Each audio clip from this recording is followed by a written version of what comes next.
Today's midweek reflection comes from 1 Kings chapter 19, verses 11 through 18. Hear the word of the Lord. He says, "Go out and stand on the mountain before Yahweh, for Yahweh is about to pass by. Now there's a great wind, so strong that it is splitting mountains and breaking rocks in pieces before Yahweh. But Yahweh is not in the wind. And after the wind, an earthquake. But Yahweh is not in the earthquake, and after the earthquake a fire, but Yahweh is not in the fire. After the fire a sound of sheer silence.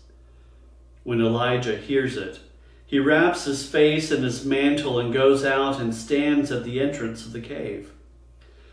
Then there comes a voice to him that says, 'What are you doing here, Elijah?' He answers, 'I am very zealous for Yahweh, the God of hosts. For the Israelites forsake your covenant and throw down your altars and kill your prophets with the sword. I alone am left, and they seek my life to take it away.' Then Yahweh says to him, 'Go, return on your way to the wilderness of Damascus, and when you arrive, you will anoint Hazael king over Aram. Also you anoint Jehu son of Nimshi as king over Israel. And you anoint Elisha son of Shaphat of Abel Meholah as prophet in your place. Whoever escapes from the sword of Hazael, Jehu kills, and whoever escapes from the sword of Jehu, Elisha kills. But I leave 7,000 in Israel, all the knees that do not bow to Baal, and every mouth that does not kiss him.'" The word of God for the people of God. Thanks be to God. This is a strange little passage that culminates a series of stories that are really one extended narrative about Elijah. Elijah, who has had a standoff with the prophets of Baal, and Yahweh had through fire demonstrated for all of Israel present that Baal was an impostor and that the true God was Yahweh. Through fire, Yahweh had consumed Elijah's offering, consumed the water poured over the altar, the wood, the stones, and the trench of water around it.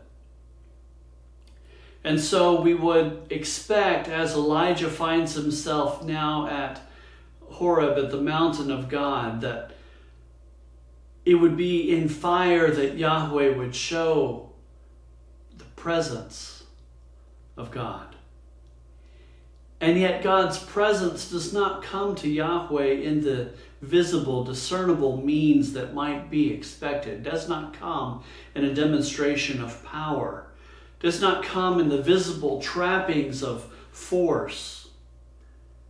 But rather, Yahweh comes to Elijah in what is described as a sound of sheer silence. It is after the whirlwind, it is after the earthquake, it is after the fire. And Yahweh comes in the stillness. That is very emblematic of the problem that Elijah was facing in Israel. Elijah was wrapped up in this crusade to demonstrate before Israel once and for all that Yahweh alone was God, and to call people back to recognize Yahweh. Elijah was seeking that the king and queen, especially of Israel, would lead the people in serving Yahweh's purposes and leaving Baal behind, and beginning to honor and serve Yahweh as was meant to be. The problem is that the trappings of power and violence and force and political force and power are not always in concert. Rarely are they in concert with the will and purposes of Yahweh. Elijah could have known this by looking back to the history of Israel and Judah. Saul had soon forsaken Yahweh. David struggled to make Yahweh front and center and did a reasonable good job. But Solomon departed therefrom, and all the kings and queens following Solomon had pretty much abandoned Yahweh wholesale, with few exceptions. As Lord Acton once pointed out, power corrupts, and so we see in the life of Israel that power and the trappings of power are very often disassociated from Yahweh. It is through the prophets that God's presence would become made known. Prophets who did not prop up the king, but rather who stood against the excesses of the land, who called people to account. Oh, the text here says there were 7,000 in Israel that had not bowed to Baal. But Elijah could not see that. Elijah was blind to the fact that there was a remnant in Israel, 7,000 men strong, who were still honoring Yahweh in faithfulness. You see, we have the same issues. We want the political arena of life. We want the overt power structures of the world around us to speak for Yahweh.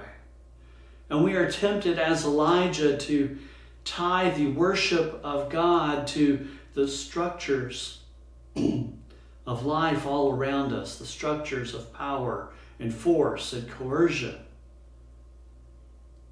And yet Yahweh comes to us in the stillness instead, recognizing that the halls of power will often, so often, be turned against the principles of Yahweh. For they are antagonistic in themselves. Power is not Yahweh's preferred manner of dealing with us and leading us and guiding us. Rather, it is in the stillness. And the voice that comes to us after the violence of life, after the storms have passed, that speak of God's continuing, abiding presence. Even when we do not find God in the visible power structures around us, whether that be the structures of politics or of economy or social structures, academic and educational structures, or even religious structures. God is not so much in the structure as He is calling us to honor and serve in the stillness.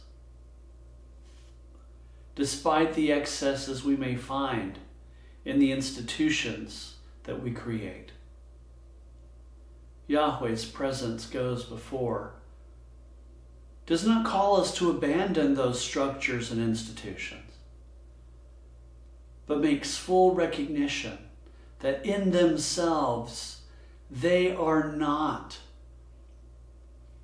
the means of communicating God's presence we would like them to be. Rather, it is in the stillness of our lives that God comes to guide us through in times of turmoil and difficulty and call us back to see God in the little things of life as we relate to one another in love and grace, in kindness. Finding that God has not abandoned us even when the power structures of the world around us may seem completely at odds with God's purposes. Jesus did not grasp onto politics as the way to advance the reign of God. Rather, Jesus accepted that God's reign would work beyond and in spite of the political and economic and social structures in the world around us. And so it is in the stillness to which we are called, to find God's presence in the mountain, in the cave, in the midst of our despair that the world is not going according to God's plan and design. And call us back to the purpose God has placed upon our lives, which may or may not work in concert with the power structures of the world around us. But they work in us nonetheless. And so we place our lives in God's care. We come seeking God's presence and the mountain, aware that God may not come to us the way we seek to find God and the trappings of power.